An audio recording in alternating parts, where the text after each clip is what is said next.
Song હમણાં ખૂબ ટ્રેન્ડિંગમાં ચાલે છે, પણ આ જ ભાવ છે એ માતાજીના ચરણે ગાઓ તો કેવી રીતના ગવાય?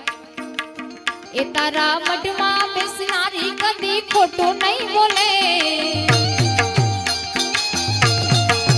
એ તારા મઢમાં બેસનારી કદી ખોટું નહીં કરે, તું સમરે હાથ મનથી માડી હા કલે રે આવે, એ સમરે હાથ મનથી ખોડલ હા કલે રે આવે, એ તારા મઢમાં બેસનારી ખોડલ કમાયું બોલે, એ તારા મઢમાં બેસનારી ખોડલ કમાયું બોલે,